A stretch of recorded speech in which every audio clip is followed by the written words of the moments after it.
Hello नमस्कार दोस्तों। सामाजिक कहानियाँ चैनल में आपका स्वागत है। और आज अवतार सिंह संधू पास की कविता। पंजाबी पोएट हैं अवतार सिंह संधू पास। यह उनकी एक प्रेम कविता है। कविता का शीर्षक है मैं अब विदा लेता हूँ। तो आइए सुनते हैं कविता। और इससे पहले हमारे चैनल को अगर आप सब्सक्राइब कर लें तो बढ़िया रहेगा। तो सुनाते हैं कविता आपको। मैं अब विदा लेता हूँ। अब विदा लेता हूँ मेरी दोस्त, मैं अब विदा लेता हूँ। मैंने एक कविता लिखनी चाही थी, सारी उम्र जिसे तुम पढ़ती रह सकती। उस कविता में महकते हुए धनिये का जिक्र होना था, ईख की सरसराहट का जिक्र होना था। उस कविता में वृक्षों से टपकती ओस और बाल्टी में दूहे दूध पर गाती झाग का जिक्र होना था। और जो भी कुछ मैंने तुम्हारे जिस्म में देखा, उस सब कुछ का जिक्र होना था। उस कविता में मेरे हाथों की शक्ति को मुस्कुराना था, मेरी जांघों की मछलियों को तैरना था, और मेरी छाती के बालों की नरम साल में से स्निग्धता की लपटें उठनी थी। उस कविता में तेरे लिए, मेरे लिए और ज़िंदगी के सभी रिश्तों के लिए बहुत कुछ होना था मेरी दोस्त, बहुत कुछ होना था। लेकिन बहुत ही बेस्वाद है दुनिया के इस उलझे हुए नक्शे से निपटना।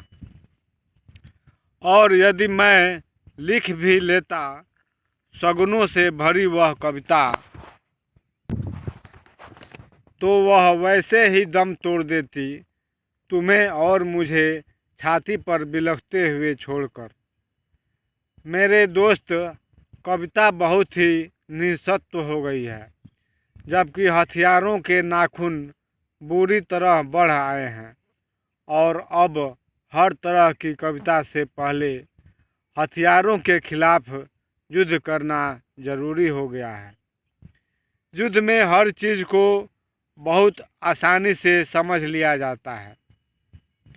अपना या दुश्मन का नाम लिखने की तरह। और इस स्थिति में मेरी तरफ चुंबन के लिए बढ़े होठों की गोलाई को धरती के आकार की उपमा देना, या तेरी कमर के लहरने की समुद्र की सांस लेने से तुलना करना बहुत मजाक सा लगता था। सो मैंने ऐसा कुछ नहीं किया। तुम्हें मेरे आंगन में मेरा बच्चा खिला सकने की तुम्हारी ख्वाहिश को और युद्ध के समूचेपन को एक ही कतार में खड़ा करना मेरे लिए संभव नहीं हुआ। और अब मैं विदा लेता हूँ मेरी दोस्त। हम याद रखेंगे कि दिन में लोहार की भट्ठी की तरह तपने वाले अपने गांव के टीले रात को फूलों की तरह महक उठते हैं, और चांदनी में पगी हुई ईंख के सूखे पत्ते के ढेरों पर लेटकर स्वर्ग को गाली देना बहुत ही संगीतमय होता है। हाँ, यह हमें याद रखना होगा, क्योंकि जब दिल की जेबों में कुछ नहीं होता, याद करना बहुत ही अच्छा लगता है। मैं इस विदाई के पल शुक्रिया करना चाहता हूँ उन हसीन चीज़ों का जो हमारे मिलन पर तंबू की तरह तनती रहीं, और उन आम जगहों का जो हमारे मिलने से हसीन हो गईं।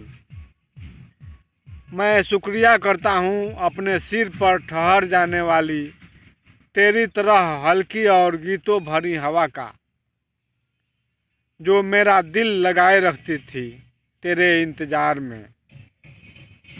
रास्ते पर उगी हुई रेशमी घास का, जो तुम्हारी लड़ती चाल के सामने हमेशा बिछ जाता था। तीरों से उतरी कपास का, जिसने कभी भी कोई उज्र न किया और हमेशा मुस्कुराकर हमारे लिए सेज बन गई। गन्नों पर तैनात पीदियों का, जिन्होंने आने जाने वालों की भनक रखी। जवान हुए गेहूं की बालियों का, जो हमें बैठे हुए तो न सही लेटे हुए तो ढकती रही। मैं शुक्रगुजार हूँ सरसों के नन्हे फूलों का, जिन्होंने कई बार मुझे अवसर दिया तेरे केसों से पराग केसर झाड़ने का। मैं आदमी हूँ, बहुत कुछ छोटा छोटा जोड़कर बना हूँ, और उन सभी चीज़ों के लिए जिन्होंने मुझे बिखर जाने से बचाए रखा, मेरे पास आभार हैं। मैं शुक्रिया करना चाहता हूँ। प्यार करना बहुत ही सहज है, जैसे कि जुल्म को झेलते हुए खुद को लड़ाई के लिए तैयार करना, या जैसे गुप्तवास में लगी गोली से किसी गुफा में पड़े रहकर जख्म के भरने के दिन की कोई कल्पना करे। प्यार करना और लड़ सकना, जीने पर ईमान ले आना मेरी दोस्त, यही होता है।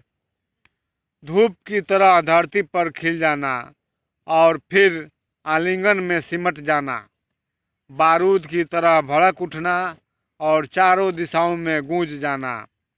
जीने का यही सलीका होता है। प्यार करना और जीना उन्हें कभी नहीं आएगा जिन्हें जिंदगी ने बनिया बना दिया।